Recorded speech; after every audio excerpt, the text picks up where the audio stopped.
Om Swastiastu, selamat datang dan selamat bergabung di dalam video yang akan membahas seputar agama Hindu.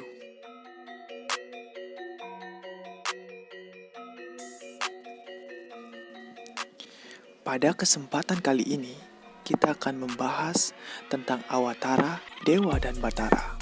Tanpa basa-basi lagi, yuk kita mulai.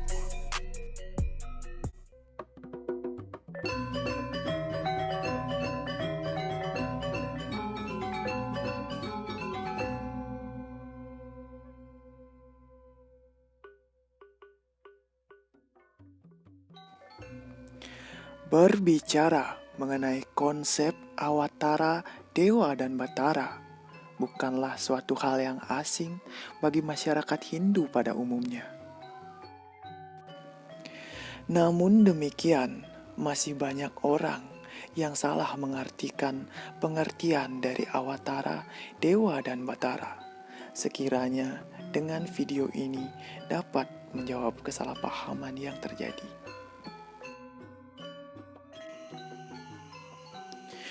Awatara adalah perwujudan Dewa Wisnu yang turun ke dunia untuk menyelamatkan umat manusia dari kehancuran dan adharma. Kata Awatara berasal dari bahasa Sanskerta, dari akar kata awa yang artinya bawah dan tra atau tara yang artinya menyeberang atau menjelma. Jadi, secara etimologi kata, Awatara berarti adalah perwujudan ide Sang Hyang Widiwasa dalam manifestasinya sebagai Dewa Wisnu yang menjelma ke dunia guna menyelamatkan umat manusia dari kehancuran akibat adharma. Dalam Wisnu Purana disebutkan ada 10 awatara yang sudah dan akan menjelma ke dunia guna menyelamatkan umat manusia. Matsya Awatara adalah awatara yang muncul pada zaman Satyayuga, mengambil bentuk ikan raksasa dan menyelamatkan dunia yang hampir ditenggelamkan oleh raksasa di lautan kosmik alam semesta.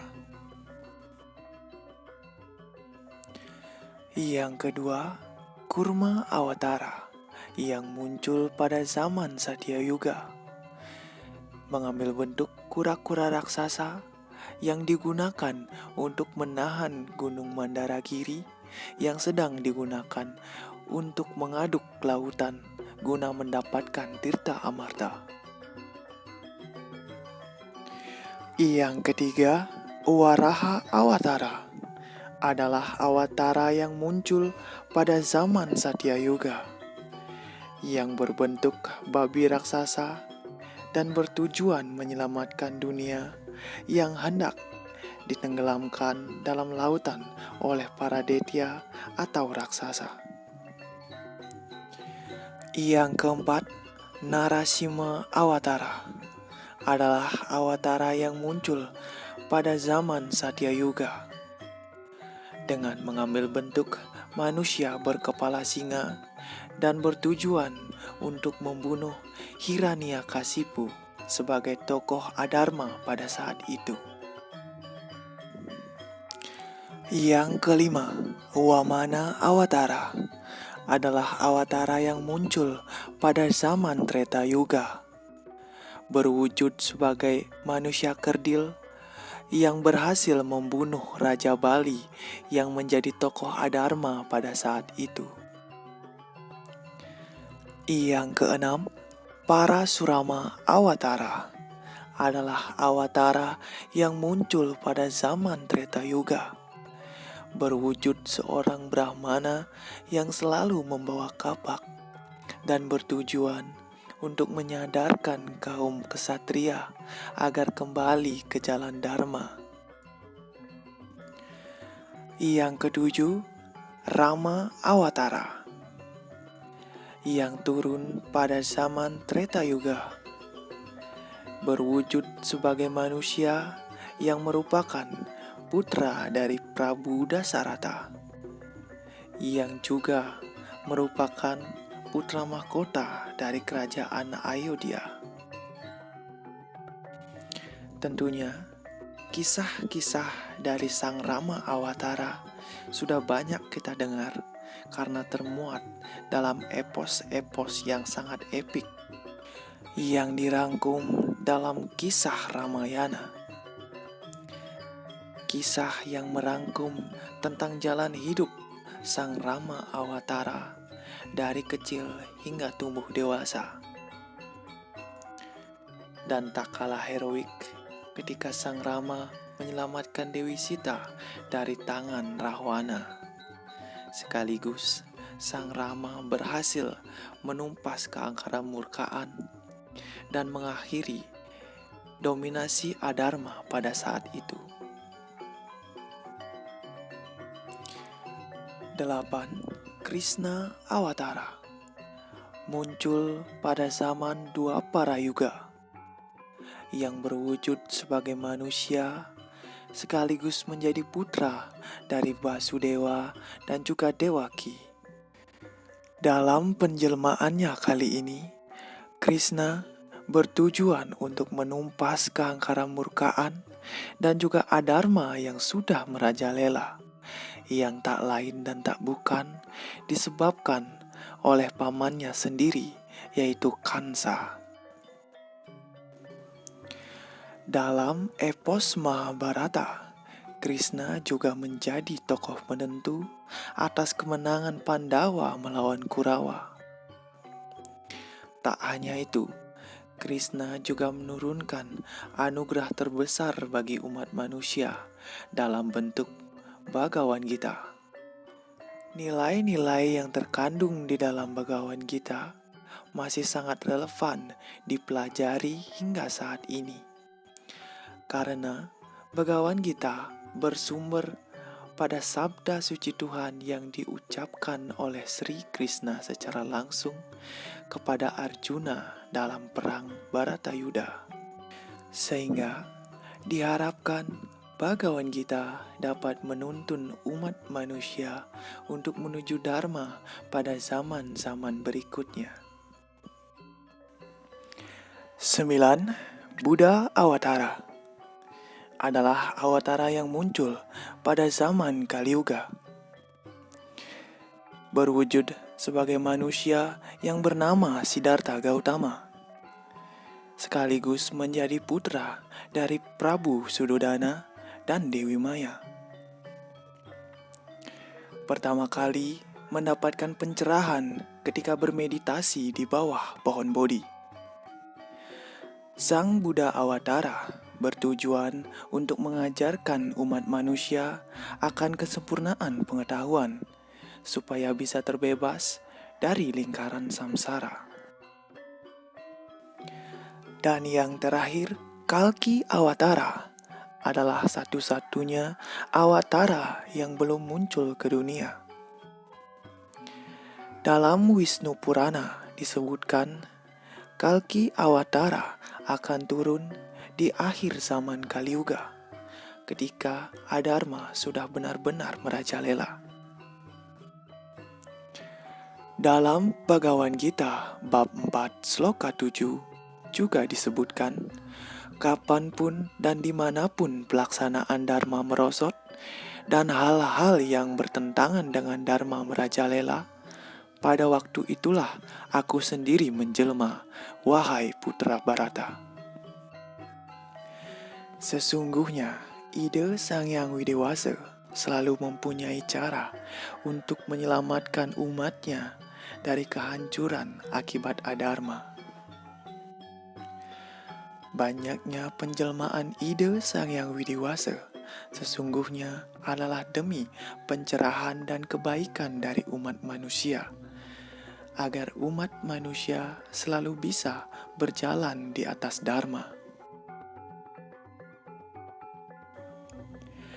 Dewa sesungguhnya adalah manifestasi dari ide Sang Hyang Widewasa dalam bentuk Sagunam Brahman atau Brahman yang sudah memiliki bentuk, sifat, kekuatan, serta menjalankan fungsinya masing-masing.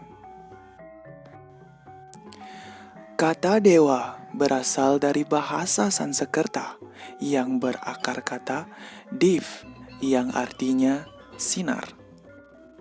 Jadi, secara etimologi kata, dewa adalah sinar suci dari Tuhan itu sendiri.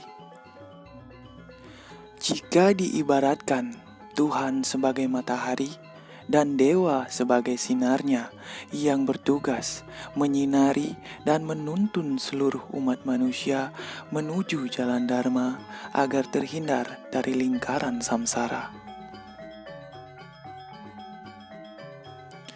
Adapun 3 dewa utama dalam agama Hindu yang biasa kita sebut dengan Trimurti. Dewa Brahma sebagai dewa pencipta, Dewa Wisnu sebagai dewa pemelihara, dan Dewa Siwa sebagai dewa pelebur.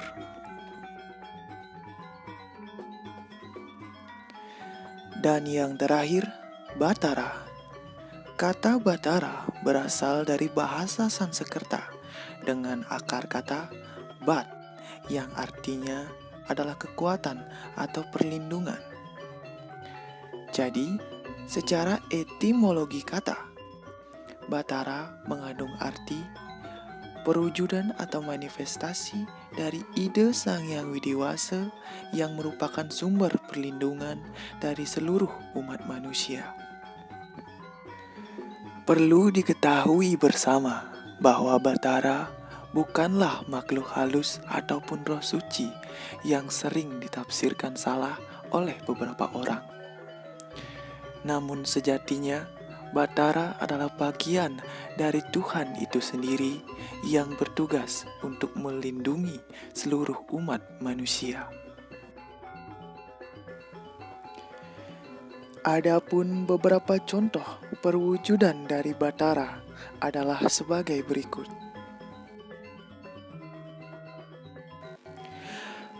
Batara Guru atau yang juga sering disebut dengan Batara Dalam adalah manifestasi atau perwujudan dari Dewa Siwa itu sendiri.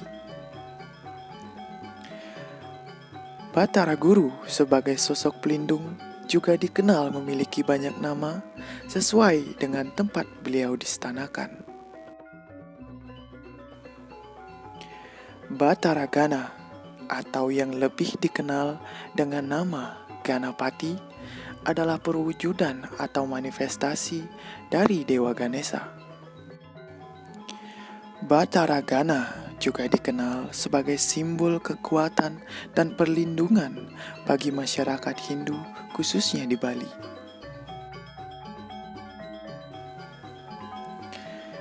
Batara Kala berwujud sebagai raksasa yang menyeramkan yang juga merupakan putra dari Dewa Siwa dan Dewi Durga. Batara Kala juga sosok penguasa waktu dan dibutuhkan upacara budayanya untuk menetralkan pengaruhnya. Dan yang terakhir, izinkan saya menutup video pembelajaran kali ini dengan membacakan kesimpulan. 1. Awatara berasal dari bahasa Sanskerta yang berakar kata awa yang artinya adalah bawah dan tra atau tara yang artinya menyeberang atau menjelma. Jadi, secara etimologi kata, awatara berarti perwujudan ide Sang Hyang Widi-Wasa dalam manifestasinya sebagai Dewa Wisnu yang menjelma ke dunia guna menyelamatkan umat manusia dari kehancuran akibat adharma. 2. Kata dewa berasal dari bahasa Sanskerta yang berakar kata div yang artinya sinar. Jadi, secara etimologi kata, dewa berarti sinar suci dari ide Sang Hyang Widi-Wasa yang bertugas menuntun dan menyinari umat manusia agar selalu berjalan di atas dharma. Dan yang terakhir, Batara. Kata Batara berasal dari bahasa Sanskerta yang berakar kata Bat, yang artinya kekuatan atau perlindungan. Jadi, secara etimologi kata, Batara memiliki arti kekuatan atau perlindungan dari ide Sang Hyang Widi-Wasa yang melindungi seluruh ciptaannya. Dengan demikian, berakhir sudah video pembelajaran kita pada hari ini. Bila ada salah pengucapan ataupun salah kata, saya memohon maaf untuk yang sebesar-besarnya. Akhir kata, saya tutup dengan Paramo Santi. Om Santi, Santi, Santi Om. Terima kasih telah menonton video ini. Jangan lupa like dan share agar video ini dapat bermanfaat bagi kita semua. See you.